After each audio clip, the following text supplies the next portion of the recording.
how are you doing? This is Jerry James with the Atlanta Gladiators, team president. I'm very happy here today to be talking with the Gwinnett County Public Schools and many of the students that are listening today. A little bit about, my current duties as team president, not only running the hockey organization, but I sit on various boards and committees here in Atlanta, starting with the ECHL Board of Governors. I also sit on the board of directors with the Set Familia organization. I sit on two chairs with Gwinnett County, Gwinnett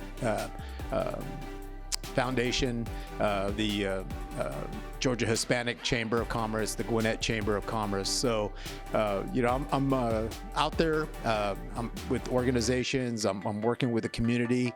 That's a very important part of the position, is to make yourself available, to lend the resources, to work with other organizations, whether they're nonprofit or even on the private sector, to help the community and to get the recognition out there of your organization that you represent.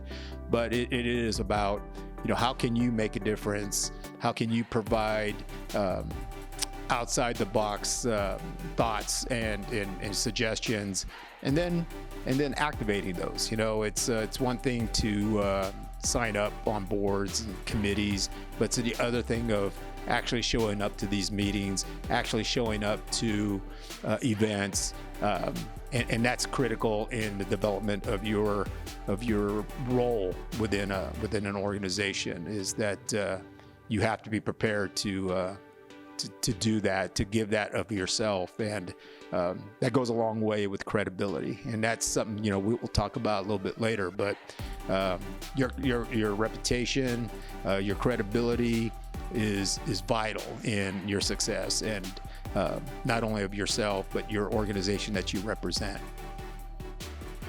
So the journey of professional sports, I think it's important to understand that it's a windy path, and sometimes you may be sitting right now thinking, is it sports? Is it another sector? And for myself, I'll share. I graduated out of college. I'm a biologist, and that's my degree. And right out of school, I joined the Department of Fish and Game.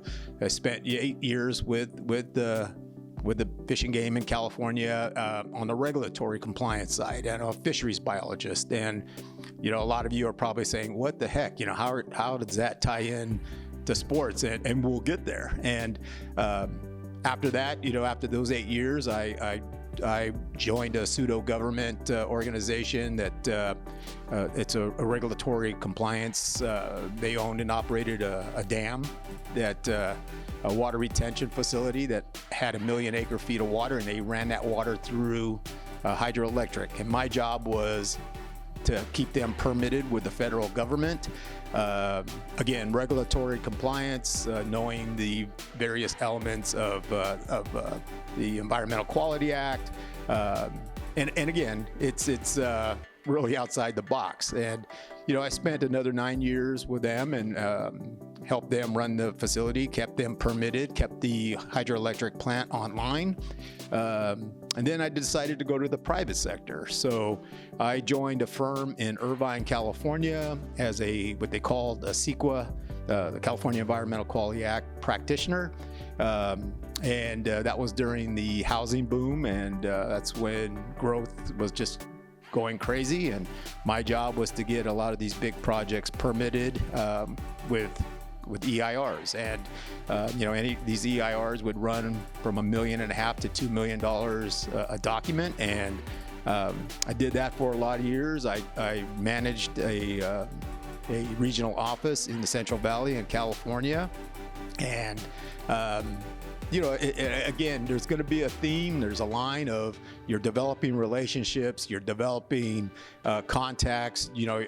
As a front person. You're out there on events. You're out there meeting with boards and supervisors and government officials. And so you're developing relationships along the way. And so that winds out to after 9 years of that, becoming the planning director for a large county in California. And like anything else, it's that was probably one of the most challenging jobs that I've ever had. You have 5 bosses, 5 supervisors, and at any given time, it's you're being challenged. And so I did that as the planning director.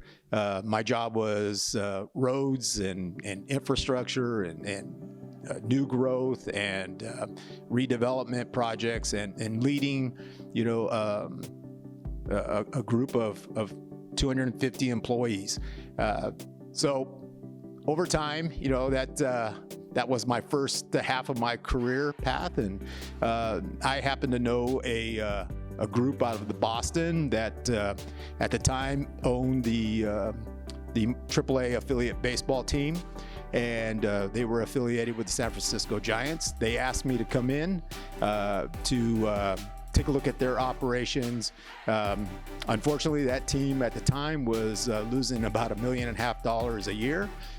They asked me to come in, look at it. I came in as the assistant general manager and vice president of revenue, did a needs assessment, looked at lease agreements with the city, looked at agreements with their concessionaire, looked at all of their major partnership agreements, and we were able to help them stop the bleeding, so to speak, and really turn that around. I was very fortunate. I spent nearly 10 years with that organization. We had, I think, 8 years with the San Francisco Giants. Within that time, I was very fortunate. 3 World Series rings, and then 2 years with the Astros, and then I was able to have another ring there. But that really sort of defined, myself and my thoughts on joining a sports organization, running that front office, being part of a major league opportunity. So you go to winter meetings, you're meeting with the parent club, working closely with the Giants, working closely with the Astros on the player development side. But more importantly, you got to have to understand it's a business. And so you learn all the facets of the business. It's marketing, it's sales, and it's operations. And so going forward, I knew the ownership here in Atlanta. They asked me, would I be interested to come out, help run the organization as team president? And absolutely. And so again, it's hockey is a sport, baseball is a sport, but the driving force here is the business and really the operations. And so you run it like a business. You have your profit and loss versus your sales, the operation expense. You're working with your marketing, your player acquisition, your development, your immigration. So there's a lot of facets that go into that. And so that was sort of a really a long or different career path choice from when I originally graduated, but really it isn't. It's again running offices, it's running counties, it's running a sports organization, and it's business. And so that's the mindset you have to go in. And I would also share, you're sitting there, don't pigeonhole yourself into thinking, hey, I need to be a salesperson, I need to be a marketing person, I need to be an operations person. You need to come in. I encourage folks to learn all facets of the business. If you're in working with marketing, take the time to learn the accounting side. Ask questions on the merchandise side, on the sales side. There's people think, well, we just sell tickets, and there's so many other elements to that: groups, corporate sales, single game tickets, walk-ups. You have season ticket holders, mini plan. I mean, all of these different elements of ticket sales. And what are you doing to tie that into your marketing? So there's a lot of different levels. And I always encourage, don't come in and just want to be a salesperson or a marketing person. Look to the career growth, the path of where you're going to get from a sales representative or a marketing person, or working within the nonprofit side, which is a foundation that we have in our organization. Where am I going to eventually get to that director position, that assistant general manager, that general manager, that president, and ultimately ownership? It's a career path that doesn't limit itself to men only, women only, race. It's what you know, how you apply it, and how hungry you are to get to that destination. And find a very good mentor, find somebody who's willing to sit with you and explain those elements to you, will go a long way. So I did that over time. I always was looking to that next opportunity. How am I going to apply my talents? How am I going to apply my just sort of my personality, and then how is that going to benefit the group? So that's my journey. And everybody's journey is going to be a little different, but I think if you have that mindset and you have that goal, ultimately you'll be rewarded. So you're probably asking yourself, how do I get myself into that position? How do I approach a major league, minor league sports organization? Sometimes it seems very hard, and there's a lot of different elements. There's a lot of different resources out there.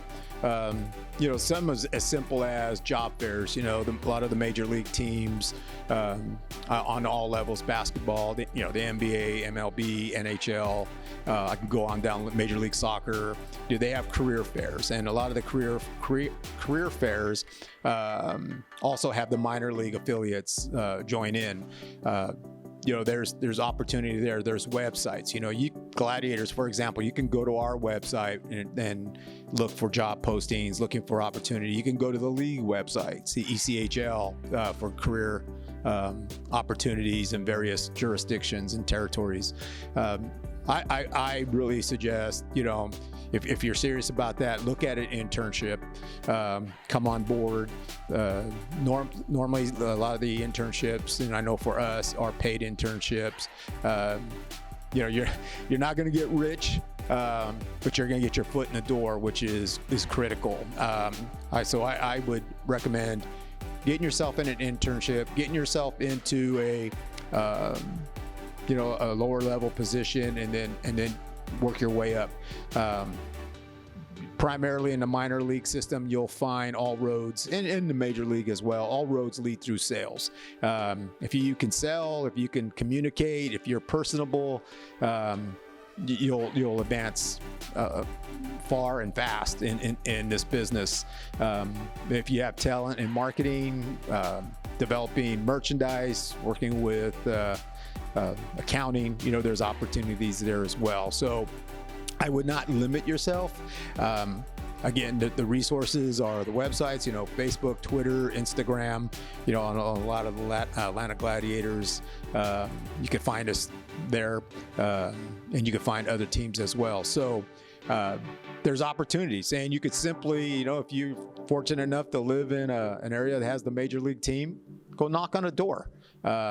Make a phone call. LinkedIn is a great resource. There's a lot of posting and information there, but I would encourage you not to give up, after your first 5 or 6 denies, because it will happen, and it's a competitive business, and there's a lot of overturn. There's a lot of opportunity. You just have to really want to apply yourself. So those are the resources. Those are the, and I'm sure there's a lot of others. And but just simply going out, talking to the franchise, talking to the minor league team, finding somebody that knows somebody, get you in the door, and let your resume speak for yourself. But that's what I would do. And so it was really great talking with you. I hope this helped somewhat. And you can always reach out to us and any of the staff or myself. And I look forward to seeing you here at the Glads.